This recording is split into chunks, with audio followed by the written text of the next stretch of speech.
Alors c'est vrai qu'à chaque fois qu'on travaille sur un cinéaste, on se rend compte qu'il y a des motifs un peu cachés comme ça.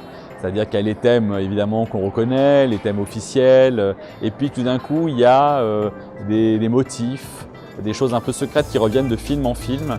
Et c'est vrai que ça m'a frappé en revoyant les films de Gus Van Sant, qu'il y avait toujours cette récurrence de plans de nuages. Donc c'est des plans assez abstraits finalement. On ne sait plus ce qui est dessus, dessous, en haut, en bas, parce qu'il y a le côté un peu de réflexion, de reflet, avec des nuages qui passent. Alors parfois c'est en noir et blanc, parfois c'est en couleur, parfois c'est teinté comme dans Elephant où c'est presque bleu, parfois c'est accéléré, parfois c'est ralenti, parfois c'est à la vitesse normale. Donc il y a plein de cas de figure. Parfois ça apparaît très longuement.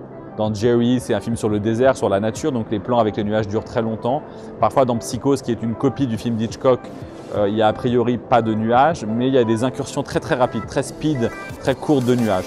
Donc voilà, les nuages apparaissent de différentes façons, mais c'était vraiment un motif obsessionnel et je me suis dit que c'était vraiment intéressant de le montrer face à la chronologie, à la biographie de l'homme, parce que tout d'un coup c'est un contrepoint assez poétique. Une biographie c'est des faits, c'est des choses très factuelles, très précises, et les nuages c'est le contraire. A priori c'est la poésie, c'est la contemplation, c'est quelque chose un peu immatériel. Les nuages c'est de l'eau, c'est quelque chose qui va disparaître. Mais en même temps c'est vrai que dans l'imaginaire, en tout cas européen ou occidental, le nuage c'est souvent la métaphore du temps qui passe, c'est la métaphore de la vie, c'est la métaphore d'une projection intérieure sur l'extérieur. Et donc ça me semblait être un écho très poétique et très original à sa biographie, et ça permettait aux visiteurs de tout de suite saisir un thème important chez lui.